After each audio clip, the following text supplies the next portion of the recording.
বিভিন্ন ধরনের অপরাধের সাথে জড়িত শরণার্থীদের প্রথমে আটক করার ঘোষণা দিয়েছে ট্রাম্প প্রশাসন। আসসালামু আলাইকুম, আশা করি আপনারা ভালো আছেন। আপনারা নিশ্চয়ই খবরে দেখেছেন যে আমেরিকায় ব্যাপক ধরপাকড় শুরু হয়েছে। বিশেষ করে ট্রাম্প ক্ষমতায় আসার পর অবৈধ অভিবাসীর বিরুদ্ধে উনি অ্যাকশন শুরু করেছেন।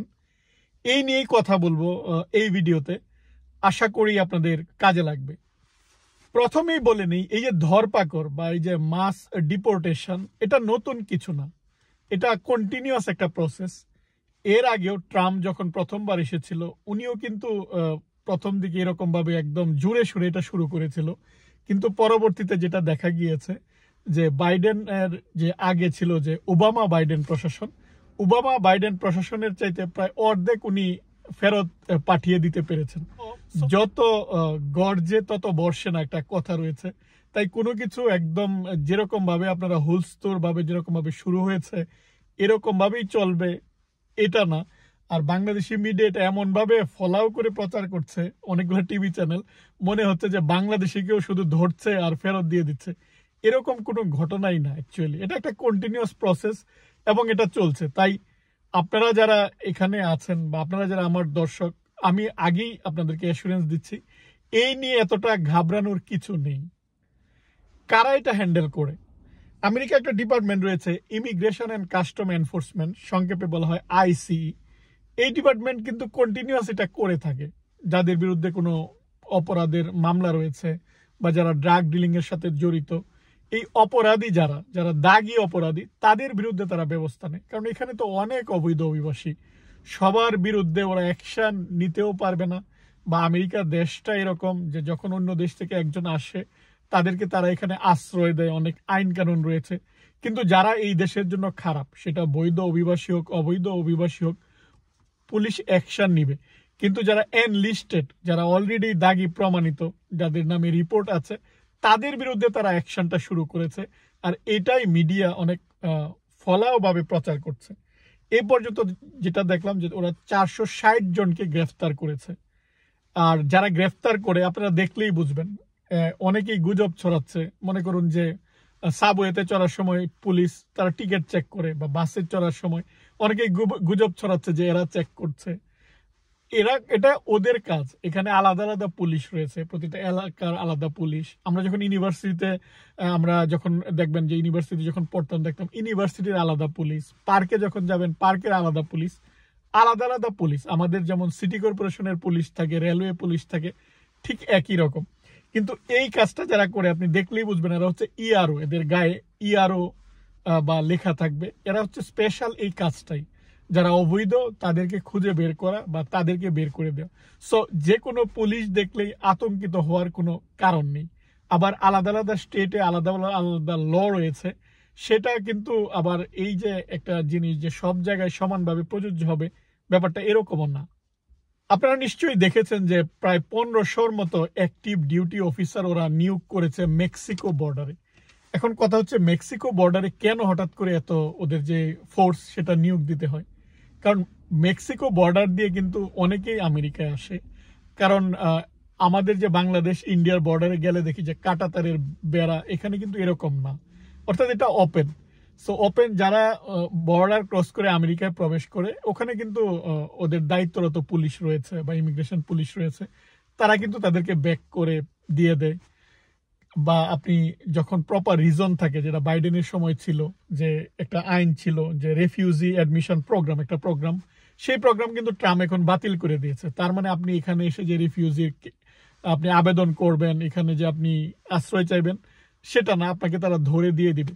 কিন্তু লোকজন কি করে কিভাবে আসতো দেখুন, যারা বিশেষ করে পাঠায়, এরকম একটা গ্রুপ আছে যারা অর্থের বিনিময়ে এই কাজটা করে দেয়। বাংলাদেশ থেকে অনেকে এসেছে বা অনেকে আসে, তো ওরা কিন্তু একসাথে এখানে লাইনে দাঁড়িয়ে থাকে বা জড়ো হয়। আপনারা যারা স্কুইড গেম দেখেছেন, রেড লাইট গ্রিন লাইট খেলার মতো, গ্রিন লাইট হলেই যেমন সবাই দৌড় দেয়, ঠিক একই রকম সবাই একসাথে দৌড় দেয়। একসাথে দৌড় দিয়ে আমেরিকা বর্ডারের ভিতরে বা যেই একদম একদম আমেরিকার মধ্যে চলে আসে। তো ওখানে যে পুলিশ, এত পুলিশ তো নাই যে ওদেরকে এক এক করে ধরবে, কারণ সংখ্যায় অনেক। এখন দেখুন, 1500 পুলিশ ফোর্স যদি একসাথে নিয়োগ করা হয়, আপনি যদি এখন 200-400 একটা গ্রুপ নিয়ে দৌড় দেন, তারপরেও কিন্তু এক এক করে ওরা ধরে ফেলবে। আপনি যদি 100 মাইলের ভিতরে আসতে না পারেন, তখন তাদেরকে আবার ফেরত পাঠিয়ে দিবে। আর এখন যেহেতু ট্রাম্পের আগের আইনটা বা আগের যে বাইডেন প্রশাসনের যে এক্সিকিউটিভ অর্ডার সেটা বাতিল করে দিয়েছে, তার মানে তাদেরকে ধরবে আর ফেরত পাঠিয়ে দেবে। আপনার যেটা নর্মালি হয়, ধরার পর আপনি হয়তো বলেন যে আমার দেশের প্রবলেম, তাই আমি এখানে আসছি, তখন তাদের একটা শুনানি হয় বা সে কোর্টে যায়, সে একটা প্রপার ভ্যালিড রিজন দেয়, তখন তাকে এখানে থাকতে দেয় মানবিক কারণে। এখন সেই মানবিকতা কেন? আপনার ওইটুকুর সুযোগ নেই, আপনাকে ধরবে, আপনাকে পাঠিয়ে দেবে। অর্থাৎ বর্ডারে তাদের ফোর্সটা আরো বাড়িয়ে দিয়েছে। কেন বাড়িয়ে দিয়েছে এখন নিশ্চয়ই বুঝতে পারছেন, যে নতুন করে কেউ আর প্রবেশ করতে পারবে না, এই কারণ। এখন বাংলাদেশিরা কেন উদ্বিগ্ন? বাংলাদেশিরা অনেকেই ধরেন এখানে ভিজিট ভিসায় আসে, ভিজিট ভিসার একটা মেয়াদ থাকে। অনেকে স্টুডেন্ট ভিসায় আসে। স্টুডেন্ট ভিসায় আসার পর তারা হয়তো প্রথম সেমিস্টারে টিউশন ফি স্পন্সর বা কারো মাধ্যমে দেখায়, পরবর্তীতে সে মনে করে কাজ করে টিউশন ফি দিবে, কিন্তু অনেক ক্ষেত্রে সেটা সম্ভব হয় না, ফলে সে পড়ালেখা কন্টিনিউ করতে পারে না। এখানে আপনি যদি পড়ালেখা কন্টিনিউ করতে না পারেন, আপনার স্ট্যাটাস ইনভ্যালিড, স্টুডেন্ট ভিসার স্ট্যাটাস। আপনি যদি পড়ালেখা করেও একটা মিনিমাম সিজিপিএ রাখতে না পারেন, তাহলেও স্ট্যাটাসটা ইনভ্যালিড হয়ে যায়। আবার স্টুডেন্ট ভিসা স্ট্যাটাসে অনেকে কাজ করতে পারে না, ফলে তারা কি করে, অনেকে অ্যাসাইলাম ক্লেম করে। অ্যাসাইলাম ক্লেম করলে আবার আপনার কাজ করার পারমিশনটা পাওয়া যায়। সো এই যে একটা অ্যাসাইলাম ক্লেম করা, এটা তো টাকার প্রয়োজন। এখানে যারা লয়ার রয়েছে, ইমিগ্রেশন লয়ার, তারা তো টাকা ছাড়া কাজ করবে না। যাদের টাকা থাকে তাদের কোনো প্রবলেম নেই। দেখবেন আমাদের সুপারস্টার সাকিব খান আসলো, আমেরিকায় থাকলো, গ্রিন কার্ড নিয়ে চলে গেল, ওদের টাকা আছে। কিন্তু যে সকল মানুষের টাকা নাই, তারা প্রতি পদে পদে কিন্তু সমস্যায় পড়ে। কারণ আপনি লয়ার ধরবেন, টাকা লাগবে, সেই টাকাটা উপার্জন করতে হবে, উপার্জন করবেন, আবার আপনার ভ্যালিড পারমিশন নাই। সো টাকা জমাতে জমাতেও তো অনেক সময় টাইম লাগে। যারা একটা প্রসেসের মধ্যে চলে যায় তাদের কোনো টেনশন নাই, আর যারা প্রসেসের মধ্যে নাই তারাই টেনশনের মধ্যে রয়েছে, কারণ সে এখন আনডকুমেন্টেড, ভ্যালিডিটি নাই। যাদের ভ্যালিডিটি আছে কোনো সমস্যা নেই, আপনার একটা ভ্যালিড স্ট্যাটাসে রয়েছেন, আপনার কোনো প্রবলেম নেই।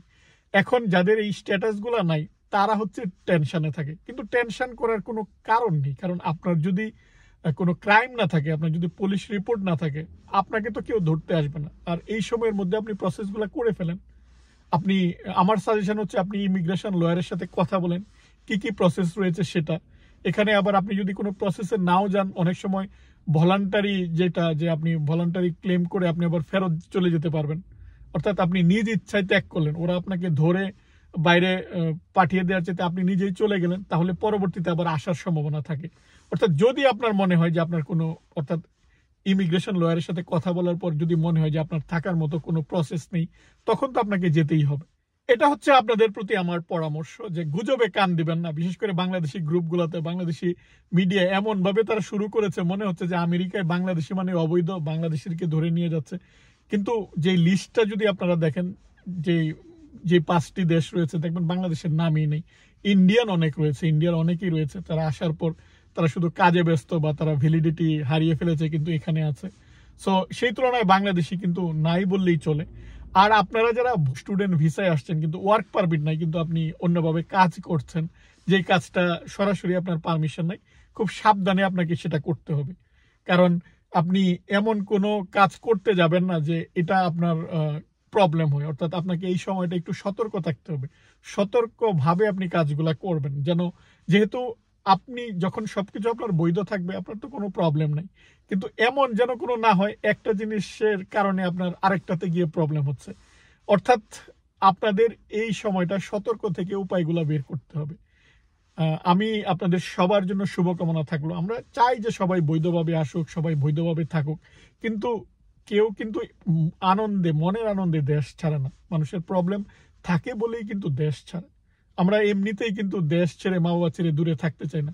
কোনো একটা প্রবলেম বা নিশ্চয়ই প্রপার ভ্যালিড রিজন রয়েছে, আপনি সেই ভ্যালিড রিজনটাই লয়ারের মাধ্যমে আপনি এখানে প্লেস করবেন। আর সেটা তারা যদি দেখে রিজনটা ভ্যালিড, তারা আপনাকে থাকতে দেবে।